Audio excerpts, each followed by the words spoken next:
semaine. Hein, évidemment, tout ça c'est pour passer un peu le temps du confinement.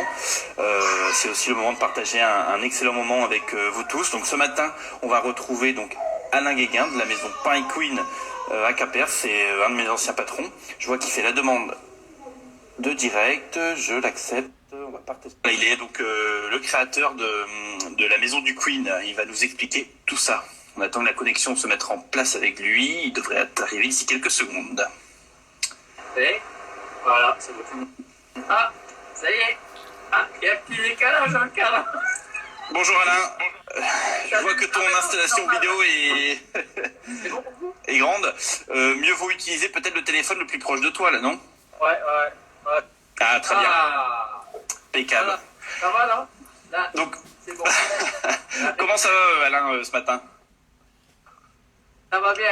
Il va falloir que je t'écoute de près parce que je suis dans notre futur studio en co-réalisation et j'ai des groupes de frigo juste derrière et il y a un bruit de fond, mais j'espère que ça passe. D'accord. Ouais, bah, en tout cas, on t'entend vraiment bien. Donc, Alain, j'expliquais que on a travaillé ensemble à l'époque où tu as donc créé la boulangerie à Quimper. Est-ce que tu pourrais présenter donc toi, ton projet, la boulangerie, succinctement pour commencer? Alors oui, tout à fait. Alors notre projet, c'est un projet commun avec mon frère en fait. Arrivé à 50 ans, on s'est trouvé un tournant professionnel tous les deux et donc on a décidé de reprendre une boulangerie.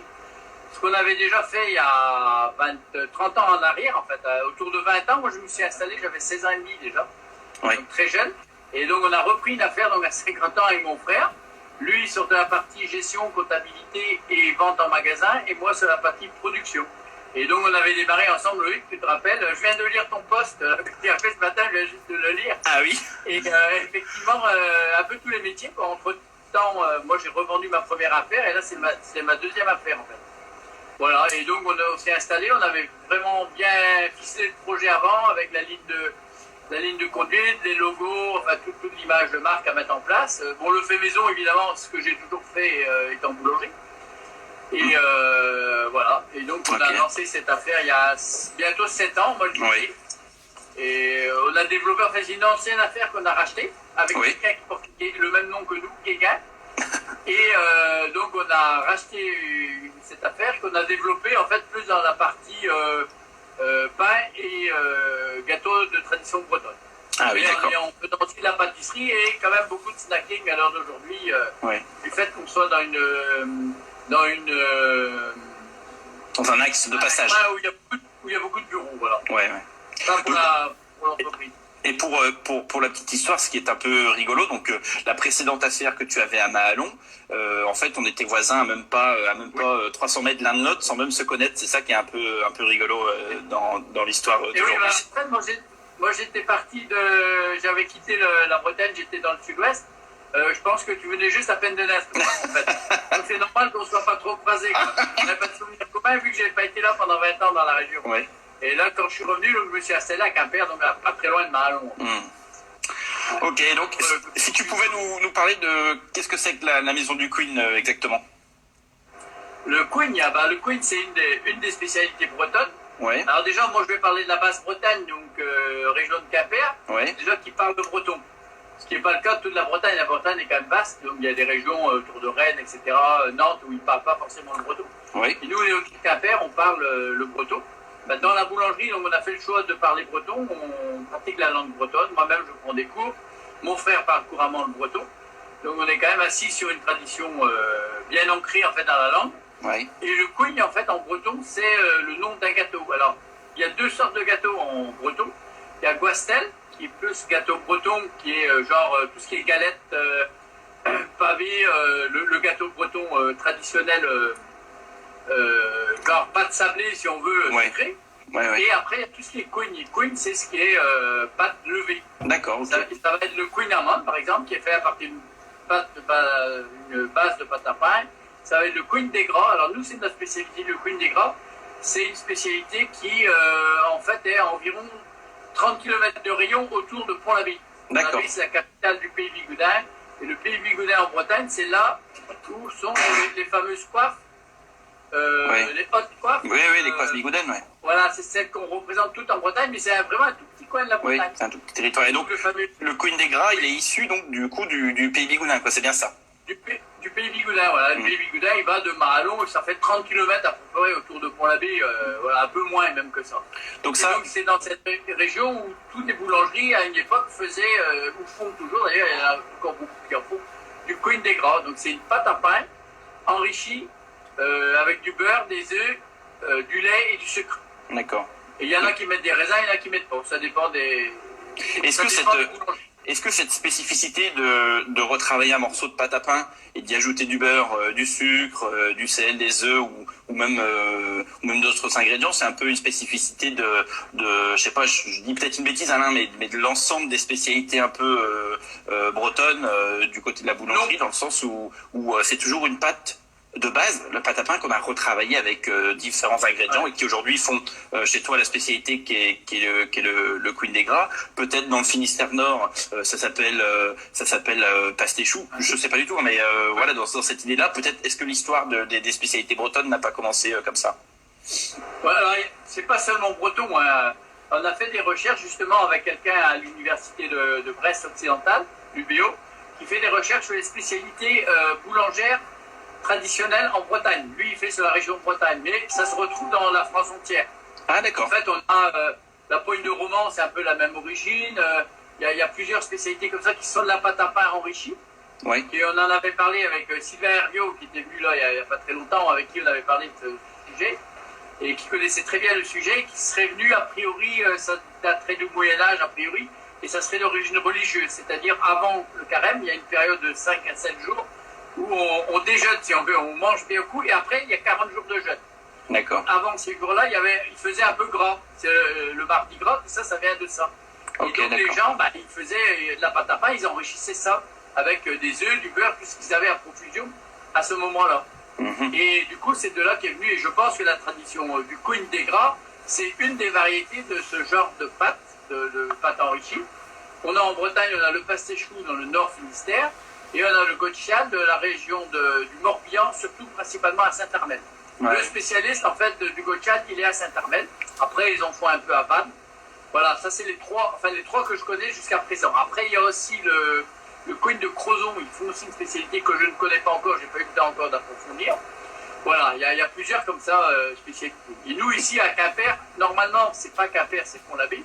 Mais étant de Mahalon, qui est à l'origine du pays Bigoudin, maintenant c'est le Cap Cizel à l'origine de ce pays Bigoudin antérieurement, et donc ma grand-mère, elle avait la fameuse poire, elle faisait cette spécialité, et nous, quand on s'est installé à Quimper, on a amené, si tu veux, cette spécialité, on essaye de la développer sur Quimper et les alentours. D'accord, ok, ouais, d'accord. Bah, c'est super intéressant en tout cas. Et donc, le site internet que j'ai partagé l'autre jour, lamaisonduqueen.com, c'est quoi au juste? On a déjà la Pain Queen, donc la boulangerie a déjà son site internet, ses ventes en ligne, etc. Et on a voulu faire un site dédié aux spécialités bretonnes, donc la maison du Queen.com. Et ça, c'est dédié vraiment qu'aux spécialités bretonnes. Donc dedans, on vend du Queen des Gras, du Queen amande et du gâteau, le fameux Guastel, le gâteau breton, le fameux gâteau breton, décliné en gâteau breton au pruneau, gâteau breton nature.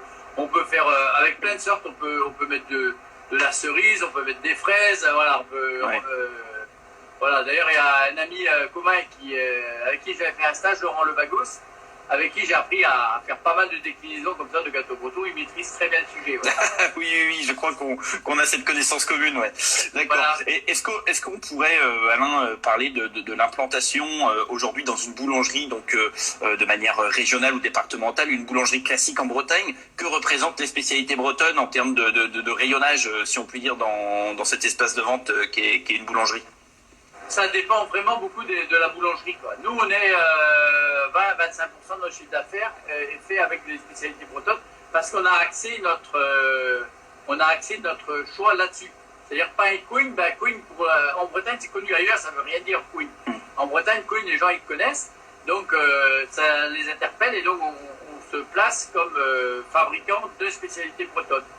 Et d'autres boulangeries qui peuvent ne pas être très loin de chez nous ne feront peut-être même pas de Queen amande ni de gâteau breton. Ils font classiquement en boulangerie classique. Oui, oui. Alors d'autres en font un peu. Alors ça dépend vraiment de la boulangerie. Il y en a en bord de mer, ils vont développer à fond ce pareil, ce chiffre d'affaires-là. Ça dépend vraiment de la boulangerie où elle est implantée, du choix d'entreprise. Ouais. Il n'y a pas de règle générale. Ouais. Moi, j'ai remarqué en faisant plusieurs boulangeries en France, en allant forcément en vacances ici ou là, ou une rencontre, ou quoi ou autre, que le cuigne-amande, donc la spécialité cuigne-amande en France, était devenue un peu plus une viennoiserie. On la trouve facilement entre un pain au raisin et un pain suisse, par exemple, enroulé avec un peu de sucre. Mais nous, alors je dis par chez nous parce que forcément je suis de la pointe bretonne, mais par chez nous la recette elle est plus traditionnelle. On la trouve très peu souvent de forme enroulée comme on pourrait le trouver dans le reste de la France. Nous on a un format plus convivial. Est-ce que tu aurais une explication là-dessus? Ouais, je pense tout simplement. Moi je le fais aussi, mais j'appelle pas cuigne-amande, j'appelle cuigné. Ça veut dire petit gâteau. Et c'est simplement une pâte à croissant enrichie de beurre et de sucre.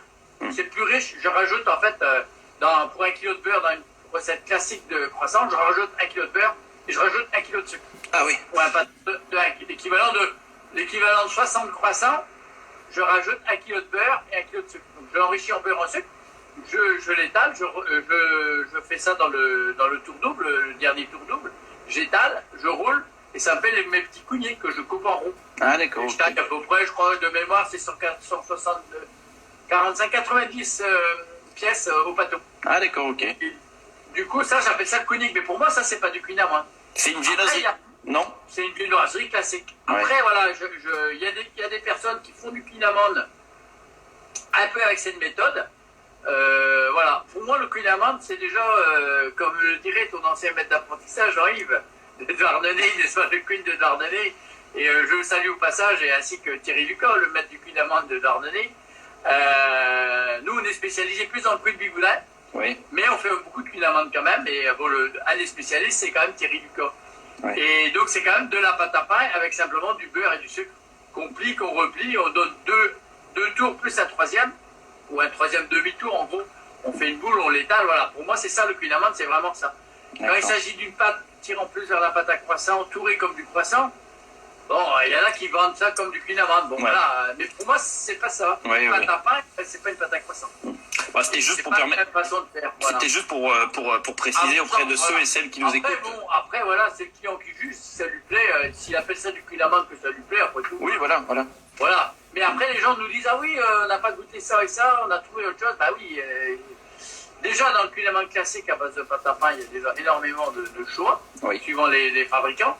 Alors, si en plus on rajoute les croissants sucrés, en fait, ça ressemblerait un peu à un palmier un peu enrichi, quoi. Palmier ou paille, quoi. En gros, donc si on ajoute tout ça, ça fait beaucoup, quoi. Si on appelle paille, des palmiers, tout ça, des cuigne-amande, pourquoi pas un gâteau au beurre, oui. Si et là, on va très loin, quoi. Alors, comment est-ce qu'on pourrait, pour nos amis qui regardent et qui peut-être ne sont pas en Bretagne et qui vont venir en vacances cet été chez nous, comment est-ce qu'on peut décrire, Alain, le bon cuigne-amande? Comment est-ce qu'on peut le décrire? Comment est-ce qu'on peut le reconnaître et ne pas tomber dans une mauvaise pioche, pour ainsi dire? C'est assez pas évident parce que ça sera marqué cuigne-amande. L'aspect pourrait être visuellement correct. Et après, c'est à la dégustation. Déjà, moi, je trouve qu'un cuigne-amande devrait être mangé déjà relativement frais. Alors, il se conserve. Alors, c'est pareil, suivant la technique qu'on emploie pour le fabriquer, il a une conservation plus ou moins longue. Donc, plus la pâte sera fine, étalée fine, etc., plus il sera feuilleté et fin sur la journée, et le lendemain, il va se ramollir plus. D'accord. Si la pâte est un peu plus épaisse, un peu étalée, un peu moins forte, il va se conserver 2, 3, 4, 5 jours. Moi, je vends mon cuigne-amande sans problème. Je leur dis, pour une semaine, les gens, ils le conservent, etc. Il n'y a pas de souci. Ils le réchauffent. Alors, voilà. Alors, après, c'est un peu compliqué à leur dire où, quand, comment, suivant suivant les fabricants. En fait, c'est vraiment... Alors, moi, je trouve qu'il faut goûter. Et puis si ça vous plaît, vous revenez, quoi.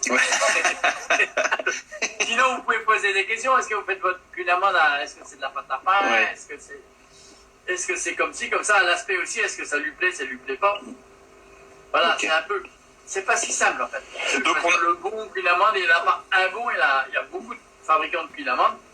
Et bon, chacun fait le sien et est persuadé de faire le meilleur, évidemment. Et bon, moi j'ai fait des essais avec plusieurs types de recettes, plusieurs types de... Voilà, j'en ai choisi une parce qu'il faut bien en choisir une. on peut pas faire 4 recettes de quinoa. On pourrait faire 4 sortes de quinoa dans la même entreprise, mais c'est compliqué. Moi, j'ai fait un médium entre la conservation et la finesse, en fait. Ouais, d'accord. Après, je sais que le quinoa, pour parler des spécialistes de Thierry à Douarnenez, excellent aussi.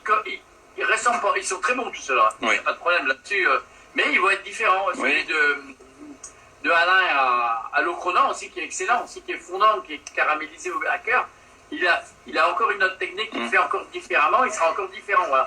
Alors même 3 bons, voire 3 très bons fabricants de quinoa, ils vont avoir des quinoa différents. Et qui vont, chacun va trouver ou aimer les 3. Hein, différemment. Moi j'aime les 3. Voilà. Bon. Donc, Alain, ou plus, voilà. Historiquement, le quinoa, on a bien dit que c'était Douarnenez, et on embrasse les boulangers de Douarnenez qui nous regardent. Salut. Et on a vu il y a quelques jours de ça dans un magazine qui s'appelle Bretagne Magazine, l'historique des spécialités bretonnes. Il y a un petit reportage qui a été fait et qui a été très bien rédigé. Où est-ce qu'on peut le retrouver, peut-être en ligne ou quelque chose comme ça? Est-ce que tu as un tuyau là-dessus? Voilà, là, je vais le faire paraître sur le site de la Maison du Queen. Il faut que je fasse une demande au rédacteur en chef de la revue pour voir si je peux reproduire éventuellement cet article. Ou est-ce que lui, peut-être, peut le fournir autrement? Je ne sais pas, je n'ai pas encore vu exactement. D'accord. Mais on le trouvera, on pourra le trouver sur la Maison du Queen. C'est vrai que c'est un bel article, ça faisait 5 ans qu'on voulait faire cet article. Et il s'est trouvé qu'il y a eu une conjonction qui fait qu'on a rencontré cette personne spécialisée dans les spécialités boulangères qui fait une thèse à l'UBO, dont le père était boulanger, il faisait du pastichou, donc il a voulu retrouver ça. De fil en aiguille, il a développé ça sur les autres spécialités boulangères.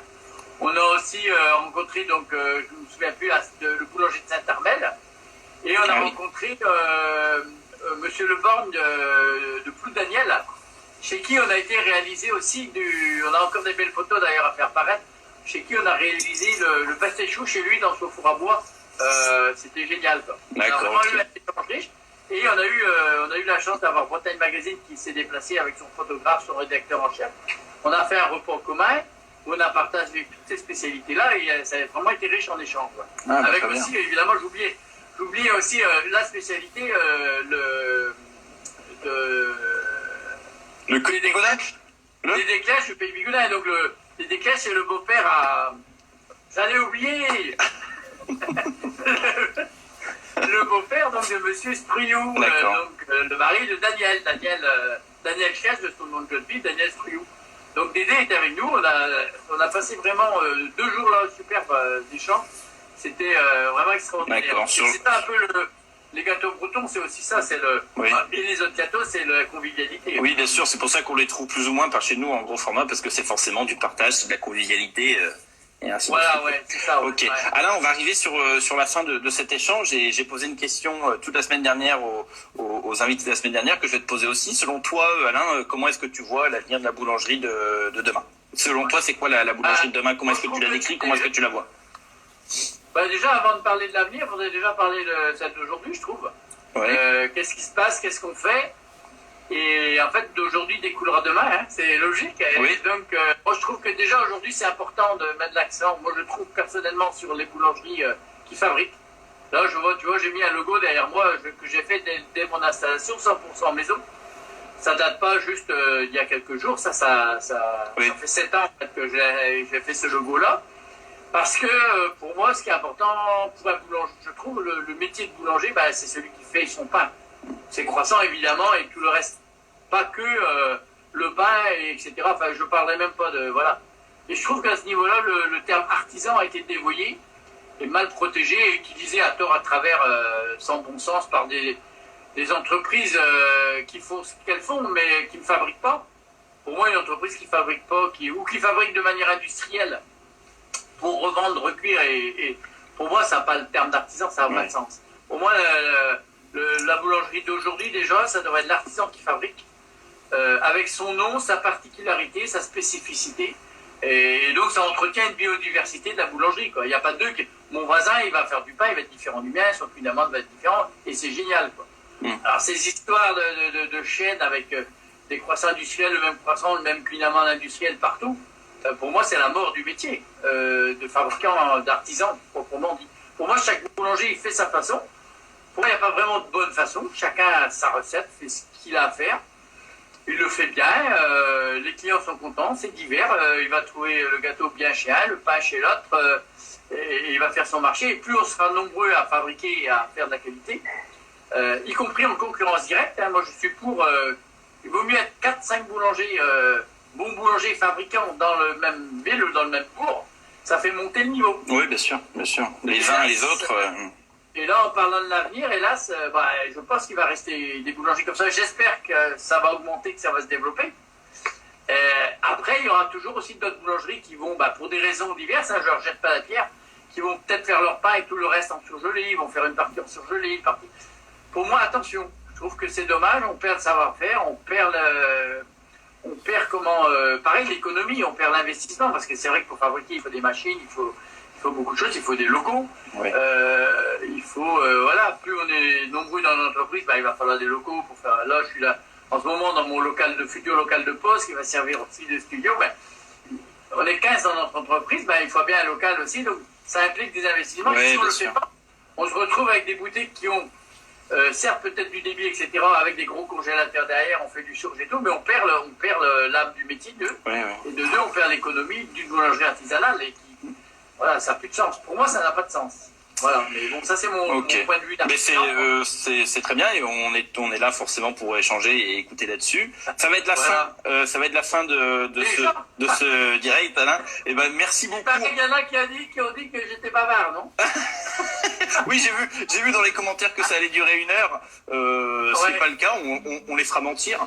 Je te remercie beaucoup, Alain, en tout cas, et on se dit à une prochaine. Et nous, on va se retrouver donc cet après-midi dans ma cuisine. On va faire donc du riz au lait et on va se lancer dans une recette de cuisine amande et je vous en dévoilerai tous les secrets. C'est promis, il y aura pas de mensonge. Tu vas faire la recette de la tourgoule de Franck Desperriers, non? Bonjour Franck, d'ailleurs, si tu nous vois, salut. Très bonne recette, normande, certes pas bretonne, mais très bonne. Salut Alain, à bientôt, au revoir. Oui, à bientôt. Salut.